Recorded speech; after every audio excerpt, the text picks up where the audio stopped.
ಸುದ್ದಿ ಇಂಚರ ವಾರ್ತೆಗೆ ಸ್ವಾಗತ. ಬಜೆಟ್ನಲ್ಲಿ ಅನುದಾನಕ್ಕೆ ಆಗ್ರಹ. ಅಜ್ಜಿಪುರದಿಂದ ಬೆಂಗಳೂರಿಗೆ ರೈತರ ಬೃಹತ್ ಪಾದಯಾತ್ರೆ. ಹನೂರು, ಚಾಮರಾಜನಗರ ಜಿಲ್ಲೆಯ ಹನೂರು ತಾಲೂಕಿನ ಅಜ್ಜಿಪುರ ಗ್ರಾಮದಿಂದ ಕರ್ನಾಟಕ ರಾಜ್ಯ ರೈತ ಸಂಘದ ವತಿಯಿಂದ ಬೃಹತ್ ಪಾದಯಾತ್ರೆ ಆರಂಭವಾಗಿದೆ. ಕುಡಿಯುವ ನೀರಿನ ಸಮಸ್ಯೆ ನೀಗಿಸಲು ಮತ್ತು ವಿವಿಧ ನೀರಾವರಿ ಯೋಜನೆಗಳಿಗೆ ಆಗ್ರಹಿಸಿ ಹಮ್ಮಿಕೊಂಡಿರುವ ಈ ಪಾದಯಾತ್ರೆಯು ಬೆಂಗಳೂರಿನ ವಿಧಾನಸೌಧದವರೆಗೆ ಸಾಗಲಿದೆ.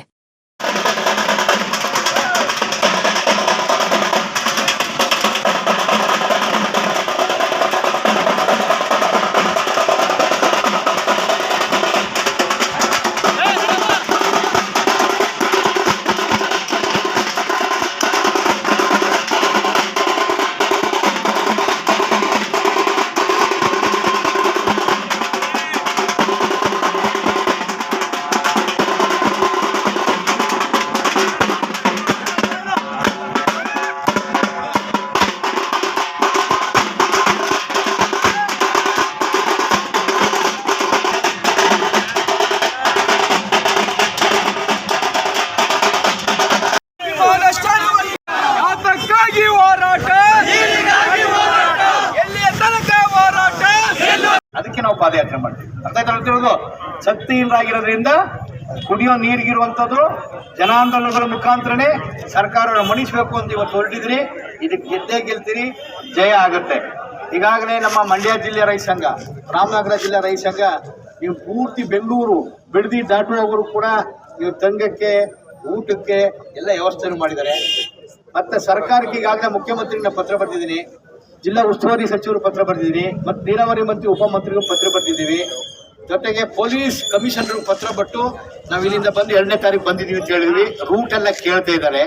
ನಾವು ನಮ್ಮ ಕಾರ್ಯಾಧ್ಯಕ್ಷರಾದಂಥ ಮಹೇಶ್ ಪ್ರಭು, ಕೆಂಪುಗೌಡರು, ಹೊಸಕೋಟೆ ಬಸವರಾಜು, ಸಿದ್ದರಾಜು, ಇಡೀ ಚಾಮರಾಜನಗರ ಜಿಲ್ಲಾ ಸಮಿತಿ ಇದನ್ನ ಜವಾಬ್ದಾರಿ ತಗೊಂಡು ಕೆಲಸ ಚಳವಳಿ ಗೆಲ್ಲಿಸಲೇಬೇಕು ಅಂತ ಪ್ರಯತ್ನ ಮಾಡ್ತಾ ಇದೀವಿ. ಜೊತೆಗೆ ನೀವು ಮಂಡ್ಯಕ್ಕೆ ಹೋದಾಗ ಮಂಡ್ಯ ಜಿಲ್ಲೆಯ ನಮ್ಮ ರೈತ ಸಂಘದವ್ರು ಕೂಡ್ಕೋತಾರೆ, ರಾಮನಗರಕ್ಕೆ ಹೋದಾಗ ಅಲ್ಲಿ ಕೂಡ್ಕೋತಾರೆ.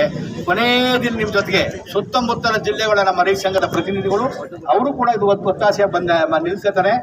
ನಾವು ಹೋಗಂತೂ ಮಹೇಶ್ ಪ್ರಭು ಅವ್ರು ಮಾತಾಡಿದ್ರು, ಪಾದಯಾತ್ರೆ ಹೊರಟ ಮೇಲೆ ಅನುದಾನ ಮಂಜೂರಾಗಿದೆ ಅಂತಂದ್ರೆ ನಾವು ಗೆಲ್ತೀವಿ, ಎಲ್ಲಿದ್ದೀವಿ ಅಲ್ಲಿ ಮಟ್ಟುಗೊಳ್ತೀವಿ. ಇಲ್ಲಾಂದ್ರೆ ಮುಖ್ಯಮಂತ್ರಿ ಹತ್ರ ಬರಲೇಬೇಕಾಗತ್ತೆ, ಕೂಡಲೇಬೇಕಾಗತ್ತೆ, ಕೊಡ್ಲೇಬೇಕು. ನೀವು ಹೋಗೋಣ ಎಲ್ಲರೂ. ನಮ್ಗೆ ಏನ್ ಬಜೆಟ್ ಅಲ್ಲಿ ಹಣವನ್ನ ಅನೌನ್ಸ್ ಮಾಡಕಂತನೂ ನಾವು ಒಂದು ತೀರ್ಮಾನ ತಗೊಂಡಿದ್ದೀವಿ. ಎಲ್ಲರೂ ಕೂಡ ಮಾಡ್ಬೇಕಂತ ನಾನು ಕೇಳ್ಕೊತೀನಿ. ಹಾಗೆ ನೋಡಿ, ನಮ್ಮ ಗೋಪಿನಾಥ ಗ್ರಾಮ ಪಂಚಾಯತಿಗೆ ಸೇರಿದ ಆಲಂಬಡಿ ಗ್ರಾಮ, ಮಾರಿಕೋಟೆ, ಜಂಬುಪಟ್ಟಿ, ಅಬ್ಬಪಟ್ಟಿ, ಕುಂಗಮಾತೂರು, ಪುದುಕಾಡು ಪಾರಂಪರಿಕವಾಗಿ ಅರಣ್ಯದಲ್ಲಿ ಇರೋರಿಗೆ ಇನ್ನೂವರೆಗೂ ಹಕ್ಕುಪತ್ರ ಕೂಡ ಕೊಟ್ಟಿಲ್ಲ, ಅವ್ರಿಗೆ ಕರೆಂಟ್ ಕೊಟ್ಟಿಲ್ಲ, ಅವ್ರಿಗೆ ಕುಡಿಯೋ ನೀರು ಕೂಡ ಕೊಟ್ಟಿಲ್ಲ. ಏನು ಒಂದು 10 ಮೀಟ್ರಲ್ಲಿ ಹೊಳೆ ಇದೆ, ಅವ್ರಿಗೆ ಕುಡಿಯೋ ನೀರು ಕೂಡ ಕೊಟ್ಟಿಲ್ಲ. ಅದರಿಂದ ಇದು ಒಂದು ನಮ್ಮ ಪಾದಯಾತ್ರೆಯಲ್ಲಿ ಅದು ಒಂದು ನಮ್ಮ ಹೋರಾಟವನ್ನು ಇಟ್ಕೊಂಡಿದ್ದೀನಿ. ಆ ಪಂಚಾಯತಿಯ ಎಲ್ಲ ಗ್ರಾಮಗಳಿಗೂ ಮೂಲಭೂತ ಸೌಕರ್ಯವನ್ನು ಕಲ್ಪಿಸಬೇಕನ್ನೋದನ್ನ ನಮ್ಮ ಕರ್ನಾಟಕ ರಾಜ್ಯ ರೈತ ಸಂಘ ನಾವು ಎತ್ತಿ ಹಿಡಿದಿದ್ದೀವಿ. ಆ ಗ್ರಾಮಕ್ಕೆ ಮೂಲಭೂತ ಸೌಕರ್ಯ ಕಲ್ಸಕಂತ ನಮ್ಮ ಹೋರಾಟ ಇದ್ದೇ ಇರ್ತದೆ. ನಾವು ಹೋರಾಟ ಮಾಡೇ ಮಾಡ್ತೀನಿ. ಸಾರ್ವಜನಿಕರು ಕೂಡ ನಮಗೆ ಸಹಕಾರ ಮಾಡಬೇಕಂತ ನಾವು ನಿಮ್ಮಲ್ಲಿ ಕೇಳ್ಕೊತಿದ್ದೀವಿ. ಯಾಕಂದ್ರೆ ಇದು ರಾಜಕೀಯವಾಗಿ ಏನು ನಾವು ಮಾಡ್ತಾ ಇಲ್ಲ, ನಾವು ಜನಗಳ ಹಿತಾಸ್ಥಿತಿ ಮತ್ತೆ ಜನಗಳಿಗೋಸ್ಕರ ಮಾಡ್ತಾ ಇರೋದು.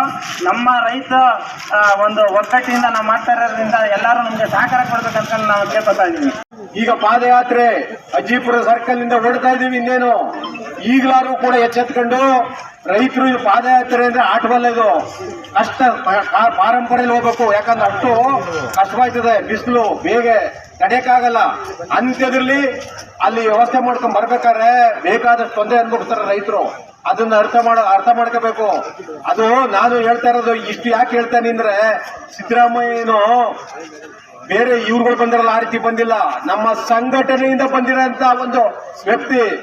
ಆದ್ರೂ ಕೂಡ ಇವರು ಅರಿವಾಗಿಲ್ಲ ಅಂದ್ರೆ ಅರ್ಥವೇನು? ಇವ್ರಿಗೋಸ್ಕರ ಎಲ್ಲ ಶ್ರಮ ಪಟ್ಟಿದೀವಿ ನಾವು. ಬಿಪಿಲ್ ಗೆಲ್ಸಿದೀವಿ, ಮತ್ತು ಅಲ್ಲೂ ಕೂಡ ಇವರು ಫೈನಾನ್ಸ್ ಎಲ್ಲ ಆಗಿದ್ರು, ಕಾರ್ಯದರ್ಶಿ ಆಗಿದ್ರು. ಆದ್ರೂ ಕೂಡ ರೈತರು ಇನ್ನೂ ಮುಟ್ಟಿಲ್ಲ ಸಿದ್ದರಾಮಯ್ಯನಿಗೆ ಅಂತಂದ್ರೆ ಏನಂತ ಅನ್ಬೇಕು ನಾವು? ಕೂಡ್ಲೆ ಎಚ್ಚೆತ್ಕೊಂಡು ಈ ಪಾದಯಾತ್ರೆ ಹೊರಡೋದ್ರೊಳಗಾದ್ರು ಕೂಡ ಪಾದಯಾತ್ರೆ ಬಿಡಿ, ಈಗ ಹಣ ಹಾಕಿದೀವಿ, ಅಭಿವೃದ್ಧಿ ಮಾಡ್ತೀವಿ ಅನ್ನೋ ಒಂದು ಇದು ನೋಟಿಫಿಕೇಶನ್ ಸಹಿತ ಕಳಿಸ್ಕೊಡ್ಬೇಕು ನಮ್ಗೆ. ಸರ್ಕಾರ ಸುತ್ತೋಲೆ ಬರಬೇಕು. ಇಲ್ಲ ಅಂದ್ರೆ ಇದು ಹೊರಡ್ತೀವಿ, ತ್ವರಿತದ ಹೋರಾಟವನ್ನ ಎದುರಿಸಬೇಕಾಗುತ್ತೆ. ಅದಲ್ಲದೆ ಸುಮ್ಮನೆ ಅಲ್ಲ, ಬೆಂಗಳೂರು ತಲುಪಿದ್ರಂತೂ ಮೊಟ್ಟ ಮೊದಲ ಬಾರಿ ಸಿದ್ದರಾಮಯ್ಯ ಅವರ ಮನೆ ಡಿಸ್ ಮಾಡ್ತೀವಿ, ವಿದ್ಯುತ್ ಮತ್ತು ನೀರನ್ನ ಕಡಿತ ಮಾಡ್ತೀವಿ, DK ಶಿವಕುಮಾರ್ ಮಾಡ್ತೀವಿ. ಯಾಕಂದ್ರೆ ಇಷ್ಟಾದ್ರೂ ಕೂಡ ಅವ್ರು ಅರಿವಿಲ್ಲದೆ ಮಹಿಳೆಯರು, ಮಕ್ಕಳು, ಪುರುಷರು, ಎಲ್ಲಾ ರೈತರು ಕೂಡ ಓಡ್ತಾವ್ರೆ. ಇನ್ನು ಎಚ್ಚೆತ್ಕೊಂಡು ಕೂಡ್ಲೆ ಏನು ನಮ್ಮ ರಾಜ್ಯ ಸರ್ಕಾರದ ಮುಖ್ಯಮಂತ್ರಿ ಮಾಡಬೇಕು, ಇದನ್ನ ಮಾಡಿ ವ್ಯವಸ್ಥೆ ಮಾಡಬೇಕು. ಇವತ್ತು ಎಷ್ಟು ಅನುಕೂಲವಾಗಿದೆ. ನಾವು ಅಭಿಷೇಕ ಮಾಡ್ತೀವಿ, ಒಬ್ಬ ರೈತ ಸಂಘದಿಂದ ಹೋಗಿ ಎಂತೆಂತ ಕೆಲಸ ಮಾಡ್ರ ಅಂತ ನಾವು ಹೊಗಳ್ತೀವಿ ನಾವು. ಯಾಕಂದ್ರೆ ಅಂತ್ಯದಲ್ಲಿ ಇವ್ರು ಗಮನ ತಕೊಂಡಿಲ್ಲ. ಇವತ್ತು ಇವರು ಪಂಚಪ ಯೋಜನೆಗಳು ಮಾಡಿದ್ರು, ಓಕೆ, ಒಳ್ಳೆ ಸುಮಾರು 80% ಜನಕ್ಕೆ ಬೇಕಾದಷ್ಟು ಅನುಕೂಲ ಆಗದೆ. ಅದನ್ನ ನಾವು ಅಲ್ಲಿಗೆಲ್ಲ